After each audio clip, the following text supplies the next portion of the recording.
Hello, everyone. Welcome to FNI Rap Chat with myself, Paul Butler Lennox, and sadly today, it's with great sadness that I have to announce that Paul Webster, our very own Navin Mike man, he couldn't make it today due to other commitments. So yeah, I'm flying solo today. So yeah, today we're joined by a documentary filmmaker called Frankie Fenton, who made a really moving piece of work called "It's Not Yet Dark," about a really inspiring individual called Simon Fitszmars and his wife Ruth. It's a wonderfully uplifting, inspiring, and tale, I guess, or observational film about Simon's journey over the last kind of 10, 12 years dealing with motor neuron disease, MND. So yeah, it's this is a good one. So we hope you enjoy. Thanks a million.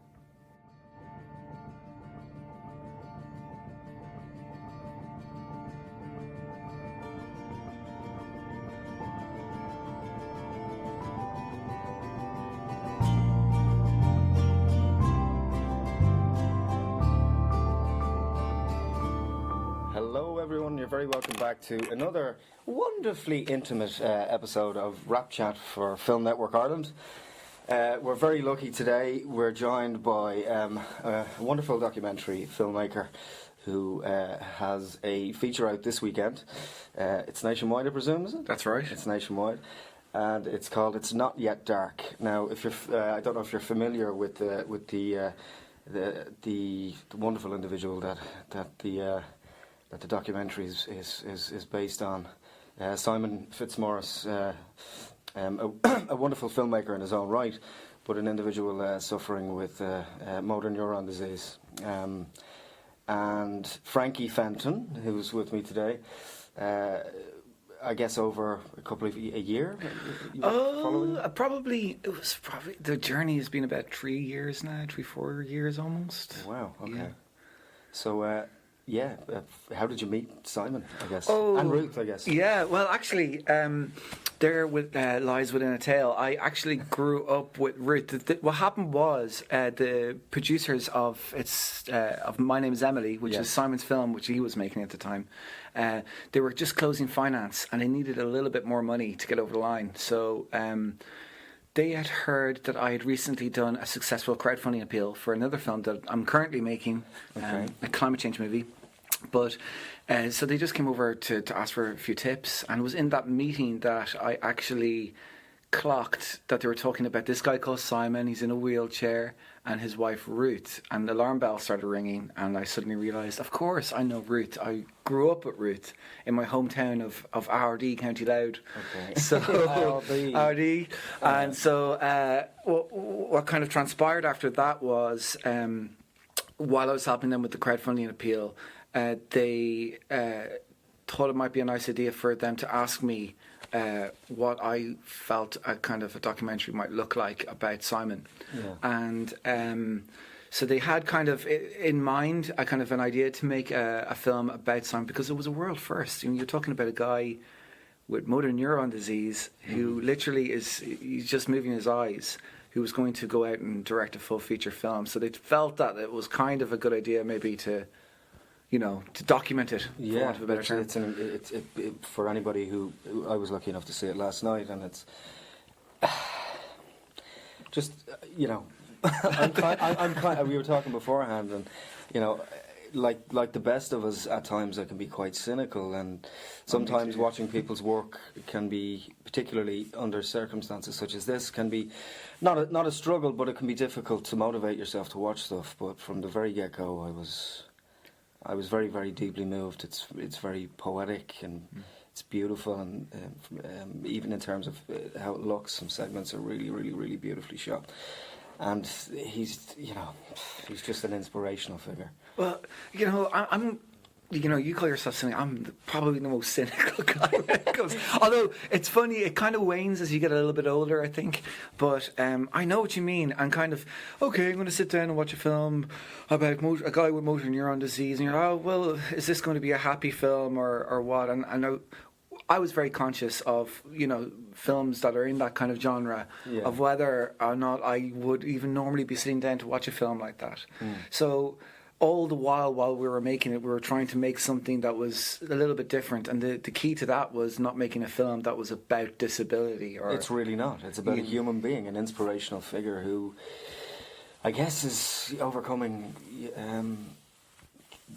just the everyday struggles of life more than anything else. He just so happens to be dealing with this, debilitating illness. Absolutely, and it's kind of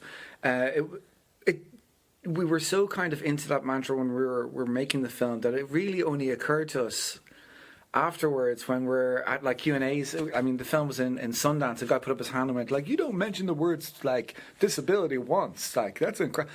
And we're like, actually, yeah, but it wasn't like we went out to make a film that wasn't about disability, but we just were so concentrated on Simon, his story, and what he was doing, and and just what he thinks, and just using his words to the best effect possible, Yeah, you also have to realise, I mean, we're talking about an individual who is, in his own right, a wonderful filmmaker.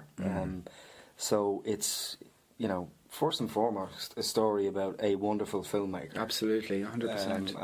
I was lucky enough to see his short a number of years ago, and other pieces of his work subsequently, and My Name is Emily.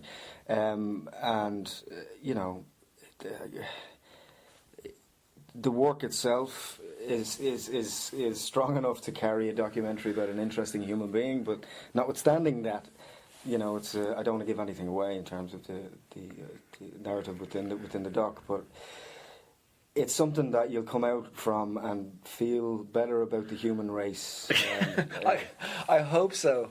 And you're right, he is an incredible filmmaker himself, and you just want Simon Fitszmars to make more films. He's been compared to kind of that Terrence Malick kind of style, and that kind of quite transient and very visually led. And in a way that kind of that might have kind of seeped into It's Not Yet Dark, the film, I think, too, because of just the nature of how he talks and the way he uses his words and stuff to kind of.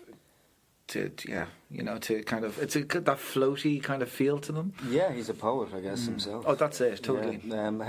What were your expectations kind of coming into this?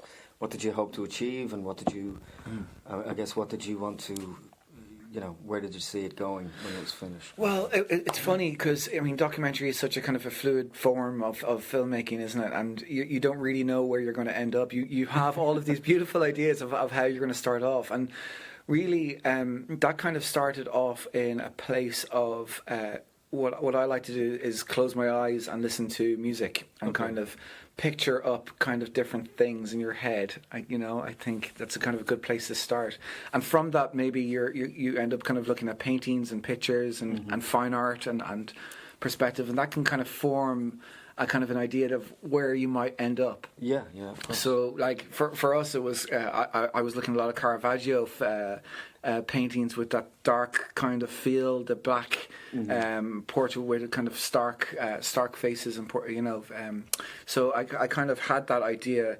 So once you have those kind of ideas and you meet such a fantastic cinematographer such as Kate McCullough, who is probably Ireland's best cinematographer. I would say. I've probably annoyed a few people. I'm of the opinion, but she is. She's just incredible. She hasn't done anything that's bad, and so you have these lovely little bits of directions that you can give to her, and she can kind of come back to you with ideas, and then But before all of that really happened, I got a hold of a camera and just went out myself and just tried to pick up whatever footage I could especially of My Name Is Emily, the filming of that. Yeah. So that was very much so in the style of almost like an EPK, like an electronic press kit guy. Yeah. It's just that kind of annoying dude who walks around the set. Jimmy Olsen type guy. One more question, man. Well, just like, you just end up wrecking everyone's head because nobody wants to be on camera when they're working, really. So you're kind especially crew, and I got such a hard time. I felt, well, not really a hard time, but just people just, would you put that camera away? And I'm that guy who just tried to film as much as possible.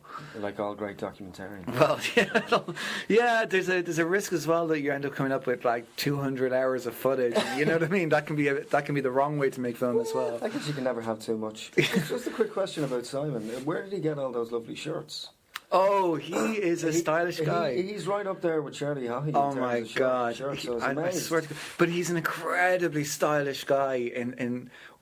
We had to laugh that his some of his shirts were just outrageously beautiful. But I had to get there's a little piece in the doc. I finally kind of got it in there. It was one of the last pieces of filming that we got to do, where Adam, his carer, was going through his shirts, and there's actually a little nod to the fact that he's so particular with his shirts. Yeah, they're so wild and beautiful and gorgeous. Yeah, but he, we put one out, and he's like, "No, another one." Send it back. So just about yourself. I mean, just a couple of questions of how you got started in filmmaking. When were you first introduced to kind of films, or what was your earliest memory of a cinematic experience that you were like, okay, I don't think it was really a pipe bomb has gone off my head here. Yeah, but some people say that they watch a film, they saw The Godfather when they were 6. And it really wasn't like that for me. For me, it was this never-ending feeling that, well, I've never actually owned a camera. Right. And it's now at this stage I've absolutely no excuse because I'm kind of older. It's kind of like that 36-year-old who doesn't drive, and but it's Mom, where's the meatloaf? Exactly. I never know what she's doing back well, there. I genuinely, as a kid, it's not like today. Obviously, we all know today we've got cameras on our phones and all. But back in the day, it was a very expensive thing. A camcorder was quite a very privileged thing to have. And I remember my cousins had one, and some friends of the family. So whenever I was around other people's houses, I really was, can we get the camcorder out and make that little, that trick where you kind of point the camera at someone and then you turn the camera off and they leave the shot, step out, and then you turn it back on. They've disappeared, right? And you've got all of these different little tricks, and I loved that. I just loved that. Yeah, Peter Jackson 101 kind of perspective. Just fooling around with the camera was just such a laugh, and then just to watch yourselves afterwards, it's just cringy and fun, and so that's kind of I guess kind of the truest essence of kind of filmmaking. That's where the bug was, and then it was some time before I kind of dipped back into that. Obviously I went to college and kind of had a reawakening. I studied anthropology in Maynooth and kind of got taken away with the whole ethnography thing. And I don't know what that is. So ethnography is basically in anthropology terms, it's basically the study of it's actually quite a hard one to define, ethnography. Okay. Yeah, but it's basically studying in its purest form, in as scientific as form as possible, in a social scientific way of people. So how do you do that? I mean, you point a camera at them, but then if you start to move the camera, you're having an influence on this, right? So it's not I guess it's not a true representation necessarily of how someone would act, for want of a better term, organically. Exactly. So, I mean, a true ethnography might be like a CCTV footage or whatever. But anyway, it got me thinking about the whole idea of shooting people and kind of our interpretations of that. And then after that, the power of film and kind of how... The real nugget was how can you change the world or people's opinions with the use of film, basically. So more about you. Let's talk about you. Sit down there for a moment. Just a couple of kind of practical stuff, because with Film Network Ireland, we're all about bringing in people to get kind of personal experiences, their own level of personal experience, and kind of analysing their own route and where they, you know, how they deal with things like rejection, for example. Oh, yeah. How do you feel about it? Oh, I love rejection. Yeah. And you know what? Rejection is the best thing that will ever happen to you, because I honestly, and like I could say, oh, you know, in this film business thing, it's in every business, it's in everything in life. If you are happy to get rejected, like 99% of the time, it builds you. It makes you stronger. It gets you more of a, makes you hungrier. Yeah, and humble, which is humble, absolutely. And it's really unfair. Like, life is unfair. And like there's so many shots in life where you're, especially in this business, that it's unfairly taken away from you after you've really, really worked hard for it. Yeah. So the more you're able to take that rejection, the better, I think.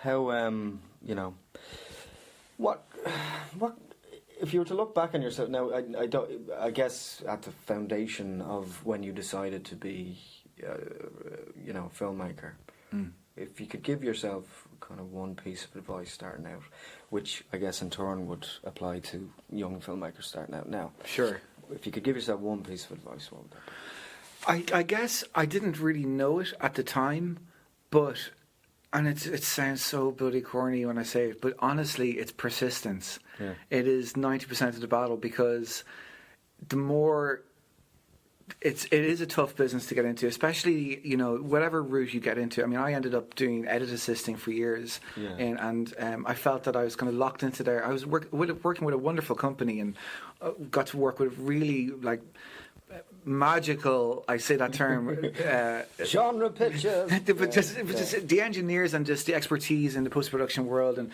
that was really, really, really fantastic. But my gut was telling me that it was a dead job for me, and it wasn't. I didn't feel like a spark coming into work. Not gonna scratch that itch for you. Yeah, exactly. I didn't have that creative kind of input, and I was working in a company where, you know, so I could have stayed on there for years and years and years, and really, it's kind of it's putting yourself in a really vulnerable position, and the whole time you're going to have people laugh at you. You're going to have people, in the sense of like your parents going, "What are you at?" and kind of, you know, you have to just you have to just have a thick skin and just keep doing it, and eventually things happen, and they start happening in a good way. Yeah, I guess that old adage, you know, be so good that they can't ignore you anymore. You just keep going, you know. No, absolutely. Steve Martin said that.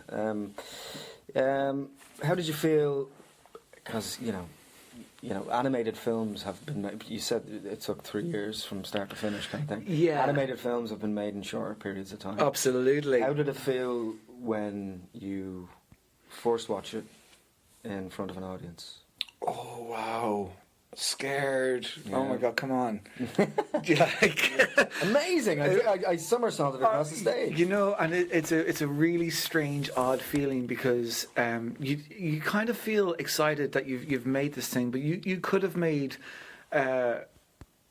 Lawrence of Arabia, and you'll be sitting there going, everybody's judging me. Yeah. But the truth of the matter is, in life, no one really cares what you or what you think, or, you know, and like the sooner you get over that. I mean, this is my directorial debut, but obviously I'm 36, you know, so I'm a little longer in the tooth, but I've been working professionally within the TV world and all that kind of for all that time, but this was my big thing, you know, right? Yeah. But so it was a really magnificent screening in the Galway Film Flat, and it was actually screened in the same, in the town hall where the opening of the film occurs, and it's not yet dark, so we see the crowd. And in the opening shot of the film, and it's like a mirror of the same cinema, and I think that kind of added in. The audience recognised that, and that added in a kind of a special feeling. It was kind of like a kind of a good opening to the film. So I kind of felt good about it after that. But the scariest one by far was in Sundance. Then after I can only imagine. Yeah. That was so about 7 months later. Obviously, we got into Sundance, and again, the film, you know, Sundance is referenced within the film. That's right. Well. So it's like a play within a play within a documentary within a play. Top tip if you want to ever make a good documentary and get it into good festivals is include the festivals in your film.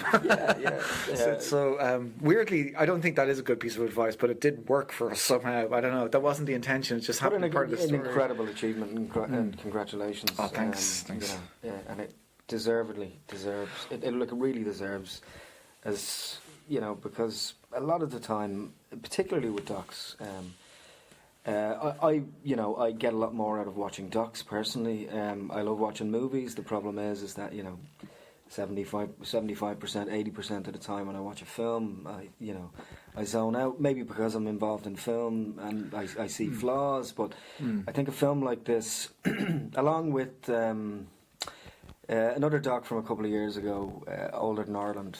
Oh yeah, of course, Alex Fegan. Alex Fegan, yeah. I think every so often a doc comes around, and it really. I love docs. I think everybody should go and see them. Oh yeah, absolutely. But as far as I'm concerned, I think that It's Not Yet Dark is one that you should bring someone special in your life along to see.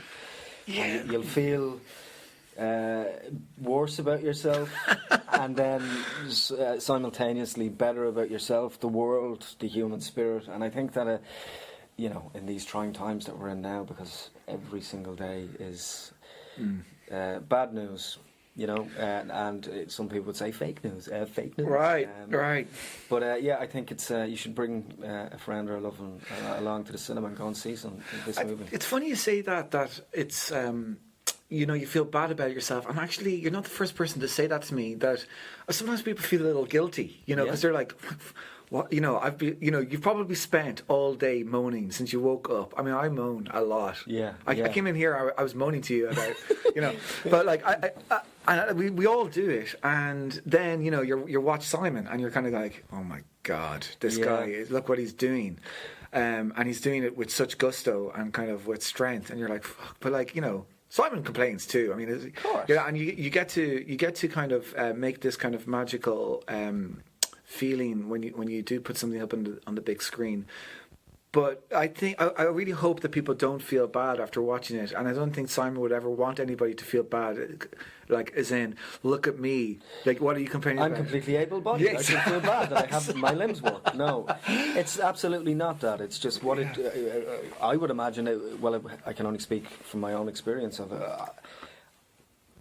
Especially filmmakers. What I'd say is, I mean, if this man can finish his screenplay. Oh my God! Under those circumstances, I mean, what the fuck have you to complain about? Well, I tell you what, and it's kind of the hidden truth, and it's kind of, and you'll probably agree with me that the film really is about. It's told from Simon's perspective, but we are nothing without the support around us, right? And so My Name Is Emily obviously wouldn't come about unless they had producers who saw Simon, saw the script, believed in it, and were able to. So you have the producers who kind of came on board. Catherine Kennedy, and Leslie McKim, and who are just outstandingly well-respected producers in Ireland, but also very, very talented. And forces of nature in their own right. Absolutely, and just to be involved with really, really good people. So you need kind of two things. You need to be able to, persistence, and you need to meet really good people. Yeah, it takes a village to raise a movie. 100%. Yeah. How did you manage to get Colin Farrell involved to do the voiceover? How did that come about? That's the question. The Fackler. Yeah. He's what a guy. He's so cool. Although I've never actually met Colin. We did it through the magic of technology. Yeah. We recorded. We were in Windmill in Dublin here, and then he was in LA around the corner, I think, from his house, I believe, and in a recording studio over there. And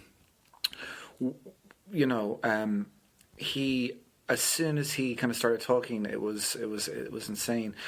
How we got him is an interesting one. He, I believe, himself, he read It's Not Yet Dark. He got a copy of It's Not Yet Dark. Okay, the book. Yeah. And I think they might have had a bit of a relationship before that. I'm not sure, just through acting and through filmmaking circles. Yeah. Okay. You know yourself, and so.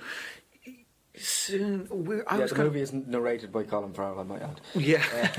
Did you ever meet him? Was he in a bar? So Meryl Streep. What do you think of her? No. So Colin is. Was it at a Harvey Weinstein? Oh, here now we won't go delve into those muddy, filthy waters. Yeah, they're stagnant. Oh my goodness gracious me! It's a good thing. The cesspool, the swamp has been drained, is it? Yeah, no, absolutely, and then they can skim the top. And Absolutely, start all over again. absolutely. No, it's a really good thing. I think it's happening across society, and I really hope that we kind of continue on the tread without really, destroying ourselves in the meantime. Yeah, I mean, we have permission to fail, but we just have to be more socially conscious about ourselves. I like this trend. I'm watching Mad Men at the moment, right? And I'm sure there's an awful lot of people who love Mad Men. And I'm at the end of the third season. Sorry, this is completely off point. No, it's mad. But I'm it is mad. So Mad Men, and it's kind of one of those shows. I've kind of went, it's kind of cool, right? Because it's like the costumes and they're smoking and drinking. It's like, oh God, back in the day. But I keep kind of going, it's a little boring, I think, in my mind, in the sense that this never really progresses, and people are going, stick with it, man, stick with it. It gets so much better. It feels as if the game is rigged. You're like, one side is on top of. That's what I feel. There's something about it that's just, actually, this is, if I might critique it, it's just, if I may, once you get over the fact that they're incredibly misogynistic, and that this is a time past of God, remember what it was like. Once you get past that, everyone's a horrible person. It was crap in the past. And no matter how kind of nice you make it, we said ourselves that we're a bit cynical, but well, you need to be to deal with some of the what's thrown at us. But there's an awful lot of this kind of social justice warrior stuff going on, and then there's a lot of kind of things happening in society right now, right? Like you got the Black Lives Matter and really really good things and good conversations that are really bubbling up. So I'm really like that kind of world. I think we'll all be very happy to saying goodbye to it. It's like the Catholic Church in Ireland, in the sense that like that kind of, I'm a huge fan of my upbringing, and I had really good priests in my world and all of that. And I don't wish any bad on people, whatever. But that whole horribleness of the past, are kind of archaic kind of approach and living. Essentially, it's like it's a world of fear. Oh yeah, a world of living in fear constantly, and micro power, and all of this kind of and manipulation, and I think collectively as a society we need to be a little bit more transparent and empathetic. I just think it's great that these are kind of the stories that we're kind of talking about. A lot of people are cynical. Oh God, getting sick of this kind of stuff, whatever. But these are really, really important conversations that are going to kind of develop the world that we have in the future. So if you talk about I hate talking about Trump. But just to mention Trump, but this is part of the problem as well. I mean, the problem. I'm going to get a little bit political for you. Is that the problem overall with the likes of Trump and any sort of tyrannical figure is that people, and it also the same goes for misogyny or any sort of negative social influence, is that good people switch off. So it's very much a case of when good people do nothing. Yeah, for sure. Prevails. And that's I think that's also the same in Irish society. When people, it's the same with the Repeal the Eighth movement as well. It's like, look, it's really hard to stand up sometimes and say what you are really thinking, or when when something's wrong. It can be really hard, and I think sometimes it can be difficult, especially now. An awful lot of people are like, look at all the people who are staying silent. But I don't think that's actually the way you deal with it either. It's it's about nurturing those people out, because people might have other more complicated reasons for not speaking up. Now, obviously, there's an awful lot of people who have very, kind of self-interested reasons for not speaking up. Of course, but you need to, and it's the same as the people who, really hammer points home and seem to have their own agenda for these causes. And that's fine, but you need to separate and be the person in the middle, I guess, don't you? Look at us, we're solving the world's problems. It's one political cause at a time. I also feel we're kind of like Captain Hindsights here. We're like, yes, that was why wouldn't we be talking about this if it was 4 years ago? Are we hypocrites? This is the Quantum Leap episode where we go back and oh boy. Anyway. So the point is, movies like It's Not Yet Dark make you feel as if we have the potential to be better. Right. So yeah, I think that's a really good place to. I hope so. Leave it. I think. Go and see it. Bring a friend. I don't say this unless I really mean it. So bring people along. Bring your mum. Feel better about the human race, and and support hashtag Irish film making.